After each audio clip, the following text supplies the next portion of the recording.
Panorama de la enfermedad cardiovascular en México. Bueno, creo que es algo muy importante establecer que a nivel mundial las enfermedades cardiovasculares son la principal causa de muerte de manera general y más en los países que van en vías de desarrollo. En México particularmente las enfermedades cardiovasculares son la principal causa de muerte y eso es consistente independientemente del género femenino o masculino. Y también la segunda causa de muerte a nivel nacional son las enfermedades o complicaciones derivadas de la diabetes tipo 2 y de igual manera son consistentes con el género femenino y masculino. Y así de esta manera la tercera causa de muerte es el cáncer. Pero lo que sí es muy claro y tiene una relación lineal es que la diabetes aumenta el riesgo de enfermedad cardiovascular de manera sostenida y sobre todo con el incremento en la incidencia de diabetes, las enfermedades cardiovasculares también van hacia el alza. Subdivisión de la enfermedad cardiovascular en pacientes con diabetes. Las enfermedades cardiovasculares se pueden dividir de diferentes maneras, pero en términos generales hablamos de enfermedad aterosclerótica establecida cuando los pacientes con diabetes particularmente tienen enfermedad arterial coronaria, tienen enfermedad arterial periférica, es decir, enfermedades en las extremidades inferiores y también tienen enfermedad cerebrovascular, que es decir, enfermedad carotídea o enfermedad de pequeño vaso. Entonces, a grandes rasgos, estos son los tres rubros por los cuales se puede clasificar y evaluar a los pacientes que tienen diabetes con enfermedad aterosclerótica o enfermedad cardiovascular. Y en un grupo pequeño, pero que no es nada insignificante, es la insuficiencia cardíaca asociada a las complicaciones de la enfermedad arterial coronaria, pero también asociada simplemente a la diabetes, que esto más o menos equivale al 15% de la población que tiene diabetes. Entonces, pues, hablamos en tres rubros: enfermedad aterosclerótica establecida, hablando por enfermedad arterial cerebral, enfermedad arterial coronaria y enfermedad arterial periférica, y también insuficiencia cardíaca. Creo que es muy importante hablar esto de la enfermedad cardiovascular en pacientes que viven con diabetes. Fíjate que hay un registro que se llama registro CAPTURE, que es un registro de vida real, en el cual se trata de evaluar qué también están diagnosticados los pacientes con diabetes, cuál es la prevalencia de la enfermedad aterosclerótica y sobre todo qué también están tratados estos pacientes. Pues más o menos, un poquito menos del 40% de los pacientes con diabetes tienen enfermedad aterosclerótica establecida. ¿Y qué es esto de enfermedad aterosclerótica establecida? Es un rubro de tres espectros de enfermedad o tres grupos de enfermedades que pueden ser enfermedad arterial coronaria, puede ser enfermedad arterial cerebral vascular y también puede ser enfermedad arterial periférica, es decir, enfermedad de extremidades inferiores. Y este grupo de tres enfermedades pues, prácticamente es lo mismo, es el mismo espectro de enfermedad, solo que en diferentes nichos arteriales. Y lastimosamente menos del 16% de los pacientes con estas enfermedades, que ya estrictamente hablando es enfermedad aterosclerótica establecida, tienen tratamiento con beneficio cardiovascular para la diabetes, es decir, utilizando ISGLT2 y agonistas del receptor de GLP-1. Solo la minoría de los pacientes, menos del 10%, tienen estos últimos, que son los agonistas del receptor de GLP-1.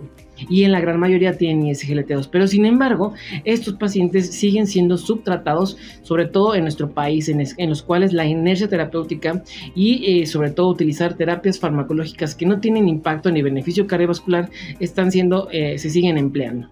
Beneficio y rol de los agonistas del receptor GLP-1 en la enfermedad cardiovascular en pacientes con diabetes. Es muy claro que para modificar el curso de la enfermedad en diabetes, sobre todo para evitar las complicaciones cardiovasculares mayores a largo plazo, es indispensable un control multifactorial o un control holístico, es decir, no nada más el control glucémico. El control glucémico sí es una parte elemental que tiene muchos beneficios a partir de evitar las complicaciones microvasculares, pero el control multifactorial o holístico es el que realmente tiene impacto para evitar la alta carga de complicaciones cardiovasculares mayores. Entonces, los agonistas de receptor de GLP-1, además de darte un control glucémico eficaz, también tienen impacto en estas estrategias para modificar el curso de la enfermedad, sobre todo si perseguimos un control holístico multifactorial. Un impacto también favorable de los agonistas del receptor de GLP-1 es esta reducción sobre el peso. La reducción de peso corporal tiene varios beneficios en el sentido que favorece un mejor control de lípidos, favorece un mejor control glucémico y también tiene impacto sobre la presión arterial sistólica. Incluso hay evidencia que los agonistas del receptor GLP-1 tienen un impacto de la reducción de la tensión arterial sistólica hasta 7 milímetros de mercurio, y esto es independientemente del control glucémico y además independiente de la reducción de peso. Entonces, los agonistas de receptor GLP-1 favorecen el control holístico o multifactorial de todos los elementos del síndrome metabólico que engloban la diabetes, y sobre todo con esta intervención multifactorial favorecer y reducir la tasa de complicaciones cardiovasculares mayores.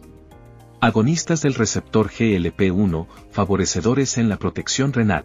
Es muy importante también establecer esta relación de las enfermedades cardiometabólicas y la enfermedad renal crónica.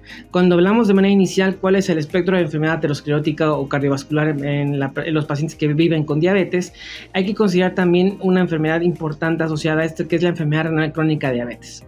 Y bueno, ya sabemos que a partir de una publicación en el 2016, que la principal causa de muerte de los pacientes que viven en la Ciudad de México con diabetes son las complicaciones renales. Y esto prácticamente nos está reflejando que lo que se está dañando a partir del síndrome metabólico y la diabetes es el endotelio.